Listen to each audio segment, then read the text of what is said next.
If you send your child to Caesar, he will end up a Roman. The choice, though, can often be exceedingly difficult, but it is up to you. Hi, friends, and welcome. I'm your host, Amy Liz Smith. I'm a homeschool mom of 3 and have homeschooled each from the start. While I have a master's in elementary ed, I want to teach other mamas that you don't need a fancy degree to have the passion and knowledge to successfully educate your children from home.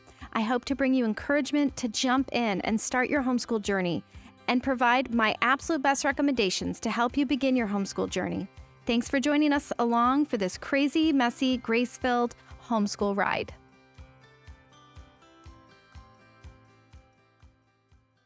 Hi, friends, and welcome back. We are so excited to continue our series on the top reasons why you can homeschool. Today, we're going to be talking about the public school system and how that is not for your child. We're going to be going extensively into the history of public school. And this is just a summary of what the public school education looks like and how that can affect your child. In the 18th and 19th centuries, students were educated at home or in small one-room schoolhouses. In the South, it was more spread out, and there were less educational opportunities for poor whites and little to no opportunities for blacks, who were still in slavery. Throughout the 19th century, former enslaved persons were beginning to create their own schoolhouses. There were individual schoolhouses with a single teacher, and often siblings and many age groups learned together. In the mid-19th century, the U.S. began establishing compulsory education for children. Horace Mann, who is often called the father of American education, was Secretary of Education in Massachusetts. And he pursued significant educational reform and wanted a unified curriculum to be established. Mann helped implement the first statewide public school system in Massachusetts in the 1830s. Education went from a foundational place of teaching of moral values and a structure of wisdom and liberal arts to becoming a place where the goal of socialization and secularization within a social society was pursued. John Dewey impacted this educational theory in the 1900s. He felt we must look ahead and not turn back to ideas of our past. This was an idea called pragmatism, and it turned away from classical thinking. Alberto Piedra writes in the Tragedy of American Education, the role of John Dewey. He wrote, and I quote, "Dewey's ideal educational system lacked the teaching of basic academic skills, the respect for a teaching authority, and the belief in a moral order. Thus, relativism takes its place and becomes the ethical norm of conduct." End quote.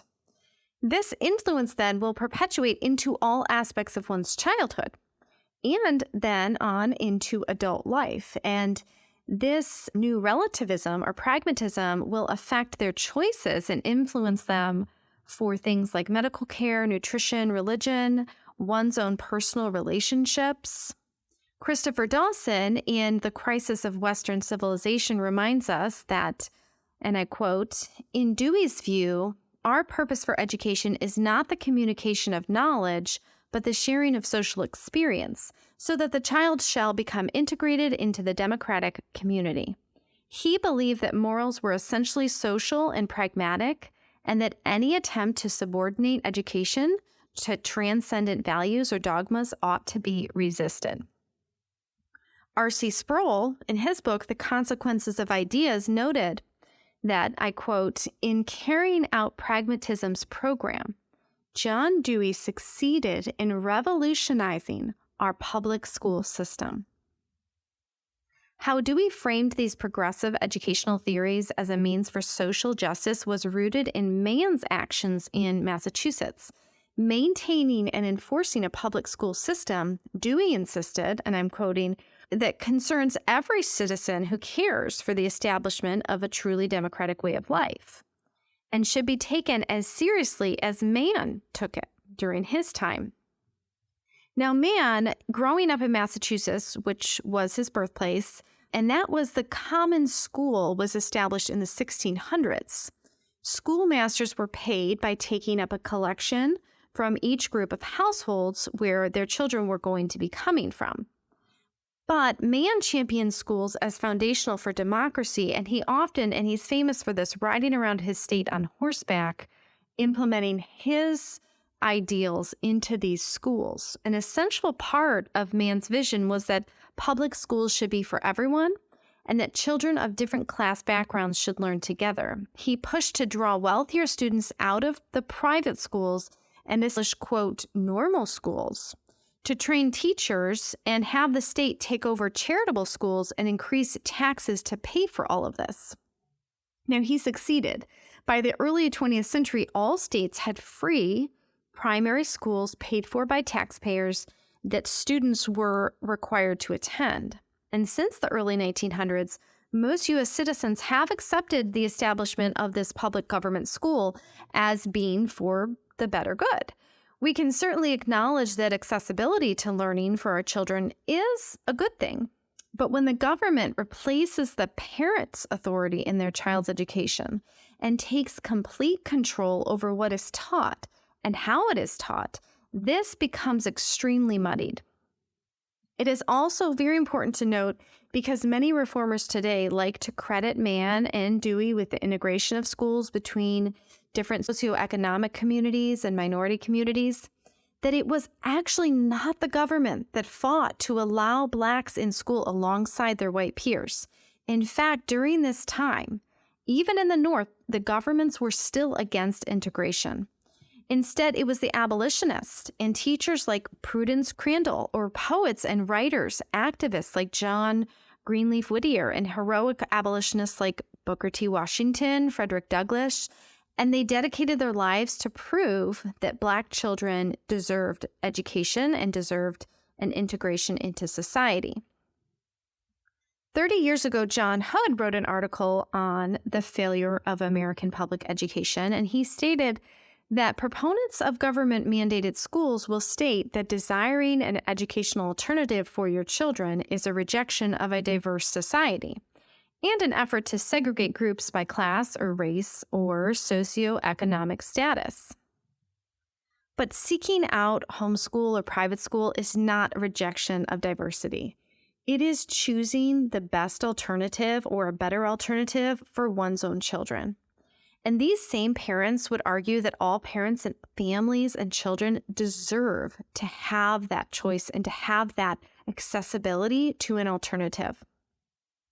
Certainly, we can acknowledge that public school is often the only physical safe place for many children across our country. And sadly, this is the harsh truth. Schools have become a place where sometimes a child's only meal will come or warmth will come. But this terrible reality does not negate the fact that every child deserves to also be challenged, and every student deserves to have the opportunity to excel and have their curiosity sparked in education. Today, more recently, more parents are questioning the government system. The abhorrent way that children were treated by the teacher union complex during the coronavirus pandemic opened many parents' eyes to the fact that the union's needs were put above children's needs. Pragmatism ruled the day, and not the essentialistic concept that children actually need to be learning.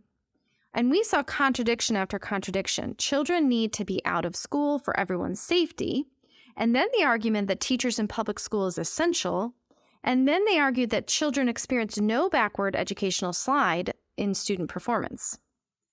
Why do we insist that our public school identity, as envisioned by Mann and Dewey, must continue if they are sorely failing at their sole purpose, which is to educate and prepare young men and young women for fulfilling lives in an honorable society?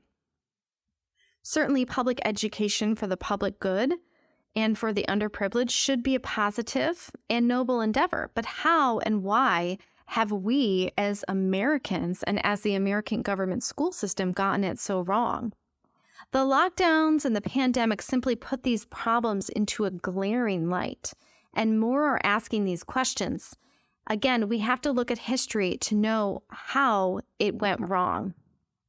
Now, the content of education switched in the 1900s from the liberal arts of the classical Western world to instead focusing on process and critical thinking skills and a disdain for authority. Martin Cawthron of Memoria Press, in his article War on Knowledge, wrote about what education used to look like, and I quote, "A classical liberal arts education consists of a solid grounding in intellectual skills of the liberal arts, guides students on the ability to think, and aids in their own cultural heritage through reading classical literature and Western history. In so learning, children turn into responsible adults who are given the knowledge and ability to make wise judgments as they pursue life as citizens and voters." Throughout the 20th century, every 25 years or so, the educational elites decide to reform education with their thoughts of integrating nonsensical buzzwords like collaboration and critical thinking skills into every aspect of every American government school classroom. As a means to de-emphasize rote learning and emphasize creativity, collaboration, and critical thinking skills, these reforms are always marketed as new and improved educational thinking. But they are the same pragmatic philosophies that Dewey touted in the early 1900s. I'm going to quote Mr. Cawthron again. "These changes, the backing away from basic skills, classroom methodologies that took the teacher out of the role of directing the classroom, the shift from tried and true disciplines toward hands-on methods, and the abandonment of traditional methods of knowledge acquisition and a curriculum, all of these, parents were told, would help the acquisition of knowledge. Parents were told that these, quote, new practices were research-based and based in science, and if parents only knew what the experts in colleges of education knew, they would be assured that this was the best way to educate children," end quote. So when I was studying to receive my master's in elementary education at the University of Michigan, I expected to learn the basics of what every child should come out of elementary school knowing. Wisdom, knowledge, truth, the classics. Instead, I learned about child psychology, how to facilitate a group project, how to manage a classroom with respect to every child's autonomy. Teachers are no longer taught the basics of liberal arts, and this has been going on for a long time. They're not taught the essential goals of learning. Cawthron writes further in his essay that because of this emphasis on the how of education rather than on the what, we are not passing on our culture to our students, nor are they acquiring the basic linguistics and mathematical skills they need to do well in their lives and occupations.